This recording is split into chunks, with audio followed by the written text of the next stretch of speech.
आज की सबसे बड़ी खबर, मध्य पूर्व में इजरायल ईरान जंग में अमेरिका सीधे तौर पर कूद गया है। ईरान पर अमेरिका के हमले के बाद ईरान के विदेश मंत्री का पहला बयान आया है और इसी ब्रेकिंग न्यूज के साथ हम शुरुआत करेंगे।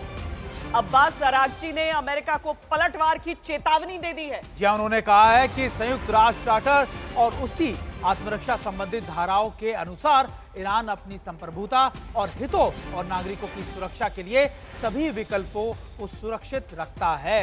अरागची ने कहा कि संयुक्त राष्ट्र सुरक्षा परिषद का स्थायी सदस्य होने के बावजूद अमेरिका ने ईरान की शांतिपूर्ण परमाणु स्थलों पर हमला कर संयुक्त राष्ट्र चार्टर, अंतर्राष्ट्रीय कानून और परमाणु अप्रसार संधि यानी एनपीटी का गंभीर उल्लंघन किया है।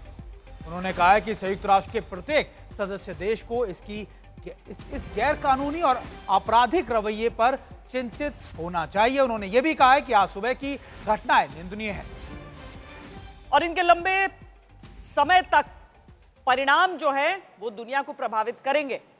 किस तरीके से यह बॉम्बिंग हुई है वो हम आपको एआई के जरिए दिखा रहे हैं। वो पूरी तस्वीर समझिए, कैसे ये B-2 बॉम्बर्स ने उड़ान भरी और ईरान के ऊपर जाकर उन न्यूक्लियर ठिकानों को निशाना बिल्कुल, ये आप कह सकते हैं कि ये हम आपको एआई तस्वीरें दिखा रहे हैं कि कैसे इन B-2 बॉम्बर्स का इस्तेमाल किया गया, कैसे अमेरिका के इन्वॉल्वमेंट के बाद ये सारी सिचुएशन बदल गई है। एक बार फिर से ऐसा लग रहा है कि युद्ध थमने वाला नहीं, रुकने वाला नहीं, ये युद्ध और ज्यादा तेजी से बढ़ने वाला है। और ये एआई जनरेटेड वीडियो है जो हम आपको दिखा रहे हैं। जो ईरान की तरफ से प्रतिक्रिया आई है उस पर और जानकारी सीधे हम गीता मोहन से ले लेते हैं। गीता, ईरान की तरफ से जो कहा गया है कि हम पलटवार करेंगे, किस हिसाब से देखें? क्या वो हम इमीडिएट समझे कि इसी में एस्केलेटरी एक्शन कुछ होगा, या फिर ईरान ने कह दिया है कि आपने अटैक किया है, अमेरिका का इन्वॉल्वमेंट हुआ है और अब हमारी प्रतिक्रिया लाजमी है? देखिए, जो अभी सिचुएशन बना हुआ है ईरान में, श्वेता, ये हम पहले भी बोल रहे थे कि ईरान उन देशों में से नहीं है वो जो झुक जाता है। हमने पहले भी देखा था किस तरीके से ईरान अमेरिका के आगे खड़ा रहा है हमेशा से। और अभी जिस तरीके का माहौल बना हुआ है वहां पर ऑलमोस्ट ऐसा लग रहा है कि ईरान कह रहा है we have nothing to lose. जो खोना था, जितने लोगों को खोना था, जिस तरीके के अटैक्स ईरान सह रहा है, इसके बाद वापस जवाब नहीं देना ईरान के लिए इम्पॉसिबल हो जाता है। देखना ये होगा कि जवाब किस तरीके का होगा।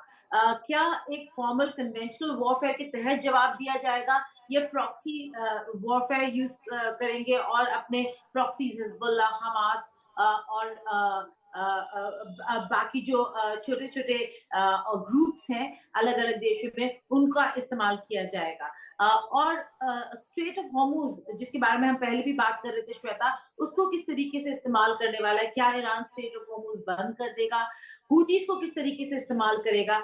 ये सारे इनके पास ऑप्शंस अवेलेबल है डिफेंड करने के लिए और रिटेलिएट करने के लिए, क्योंकि जवाब देगा। फॉरेन मिनिस्टर ने ये ट्वीट कर दिया है और बड़े साफ तरीके से कहा है कि आपने एक यूनाइटेड नेशंस के मेंबर जो एनपीटी को का सिग्नेटरी है, उनको उनके न्यूक्लियर साइट को अटैक करके न केवल इंटरनेशनल रूल्स और लॉज का उल्लंघन किया है, आपको इसका जवाब जरूर मिलेगा।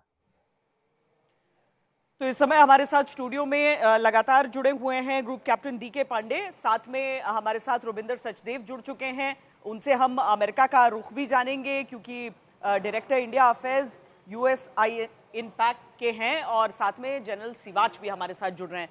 लेकिन पहले रुबिंदर सचदेव जी, क्या आपका एनालिसिस? अमेरिका लग रहा था कि 2 हफ्ते का समय उसने मांगा, 2 दिन के भीतर उसने ये कर दिया, खुलकर आ गया है इस लड़ाई में पूरा सामने। देखिए, अमेरिका का आना काफ़ी हद तक तय था। इजराइल पूरा प्रयास कर रहा था नेतन्याहू की अमेरिका इस जंग में खींचे। ट्रंप को एक और प्रॉब्लम हो गई थी। पिछले कुछ हफ्तों से ट्रंप को कहा जा रहा है, एक एब्रिविएशन टाको बेल है ना, टाको, TACO, that Trump always chickens out, यानी कि ट्रंप हमेशा धमकाता है पर पीछे हट जाता है। वो कहा जा रहा था इसकी टैरिफ पॉलिसीज को लेके, ट्रेड टैरिफ बढ़ाता है फिर चाइना से हट गया। तो अब ट्रंप को अपनी वो छवि हटानी थी कि ये नहीं है कि मैं हमेशा पीछे हटता हूं, मैं अटैक भी कर सकता हूं। तो ट्रंप एक तरह से बड़ी साइकोलॉजिकली फंस भी गया था। अगर नहीं करता तो उसकी, ट्रंप की अपनी छवि एज अ स्ट्रॉन्ग मैन जारी थी कि ट्रंप बोलता तो बहुत कुछ है पर करता कुछ नहीं है। बन गई है, वापस बन गई है ना। So that's one.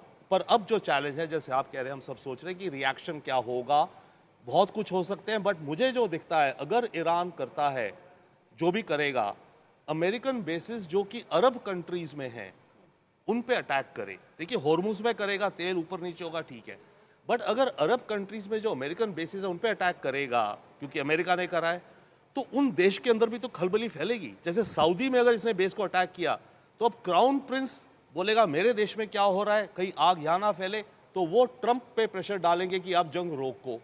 तो ईरान के पास एक ये गूगली टाइप रास्ता है कुछ प्रेशर बनाने का कि अरब कंट्रीज में कयास हो, और वो कयास हुआ तो सारे रूलर्स, कतर के हुए, सऊदी के हुए, अरब एमिरेट्स के भी हुए, पर अरब एमिरेट्स को इतना खतरा नहीं, पर है भी, जॉर्डन हुआ, इजिप्ट हुआ, इन सब की अपनी तख्ता पलट भी हो सकता है इन देशों में।